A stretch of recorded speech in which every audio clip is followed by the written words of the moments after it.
Chicky time. Go outside. Now, if you see, look at legs. She's molting. So she's leaving feathers everywhere. So she's kind of unhappy. But we've got the camera trained on Billie right now. You can see she's favoring one leg. You see how she's limping? We don't know how that happened. I don't know why she's limping. We went away for the weekend. We took a trip to the cabin. And then when we came back, they had apparently been in the cage all weekend.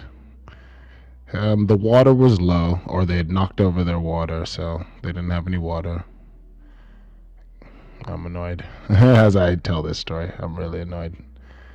Um, but in any case, so they were probably getting dehydrated on top of everything else.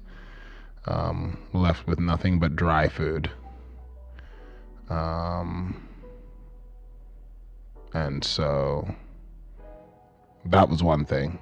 And that was a little bit of frustration. And then it also turns out that Billie's limping. And so I don't know why. We don't know why. I'm not sure. So it's just a mysterious ailment that she has. And so it's kind of changed her personality a little bit too. It seems like she's kind of staying to herself. She no longer comes up onto the porch to come eat, so she won't do that anymore. She can't scratch, so she can't do any scratching because of that. She's hopping on that one leg. So I think, like, ultimately, once she's able to, if she's ever able to get the ability to scratch around, then I would pretty much say she's healed. But until I see her do that, I consider herself still injured, and she's got a very pronounced limp that you can see when she's walking, and so that just causes a little stress.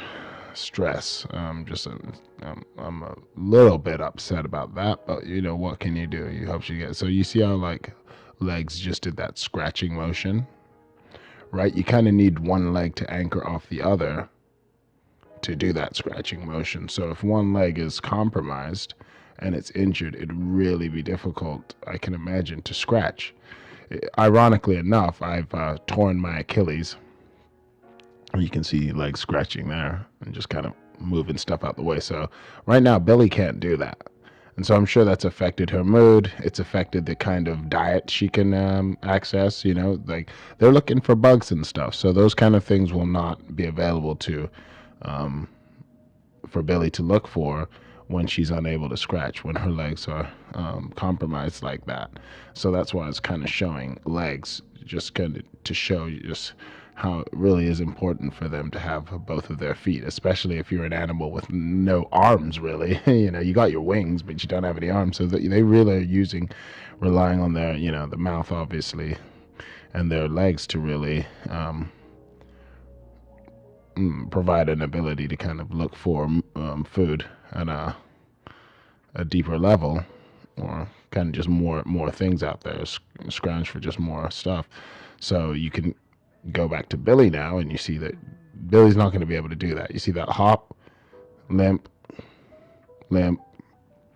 Yeah, so it was really pronounced. So I'm just going to have to keep a look on that for the next couple of days to see if that gets any better, So yeah, it's really unfortunate, and it's really, I don't know. Has anyone had that happen to them who owns chickens, where they just, started limping all of a sudden, and you don't know why? I don't know. But you go back to legs. So you can see, like, legs is really losing a ton of feathers right now. She's really, really been molding or molting. What is it when they? I think it's molting anyway. Yeah. So that happened to her last winter. So right now it's been an unseasonably warm October. It's probably the climate is just changing, and it's probably going to forever be a little bit warmer day by day in October. But for the winter, we're just looking for some rain. It's super dusty. I think, like, the fall is a really nice time for the chickens because The rain brings more bugs. You know, when it's dry, that's fine. They'll be able to find some stuff out there, but water brings animals. Animals need water. All life forms need water, and when it starts raining, kind of brings a little bit more life and a little bit more worm activity. I've been working on some worm buckets on the balcony, and we can kind of check in on those on another day. Um, but I did check on it, and it's looking very, very nice. So those paper shreddies, ever since I got those paper shreddies, it's really just helped. I mean, you know, the worms are doing well, but they really are doing very well now, and you know, it's a really nice system. I made another video about that one where we take the paper shreddies and we turn it into the bedding for the chickens. Just cardboard boxes, things you would get from Amazon, paper bags you would get from the grocery store, paper bags from, you know, the convenience store, stuff like that. We just save all of that, shred it down. I shred it down in a paper shredder and use it as the bird bedding for the chickens. The chickens will kind of poop and pee on it, and then I collect that and put it into the worm bins or put it on top of gardens or put it into planter tubs with just dirt and compost, and it just composts down. Throw it in there with some worms, and it just breaks down so nicely. So again, you can see that the importance of like the two legs and the need to scratch for the chickies, and you can see kind of how around Legs' neck, her feathers are really sparse. She's kind of just looking really ratty right now because her feathers have just been falling and falling out. Hopefully it doesn't get too bad. I kind of cut myself off, but it's so warm now that it's not as big a deal. But you know, it's fall, moving on to winter, so it'll start to get cooler, and so hopefully she starts to get some of her feathers back before it gets too cold. You can see that Cuddles seems to be the least affected. Cuddles was sick last year.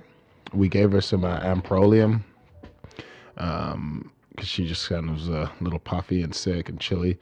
But she's been good. She hasn't been molding or anything, but you know, Legs is really struggling with the molding, but is healthy otherwise. You know, she just looks really scraggly right now. So just so you know, that does happen. So if your chickens are molding, there's not really much you are gonna do, right? You just kind of let it happen, and um, hopefully, yeah, it just eventually kind of goes away, and then the feathers just kind of start to grow back in. Now, as far as Billie, that is the more stressful thing because we really don't know what's going on with her, and we don't know how to fix it. Billie's very timid and shy. Like Legs, if Legs was hurt, we feel like we could kind of pick her up and look at her, but Billie's been really not ever since Billie got injured, and again, we don't know how. She's been really like reluctant to be seen with the others. She hides a lot. She Billie will hide. You know, that's part of her kind of character, but even more so than usual. Like in terms of she knows she's injured, and she knows if someone think or some predator is out there that she's not going to be able to get away quickly or something like this.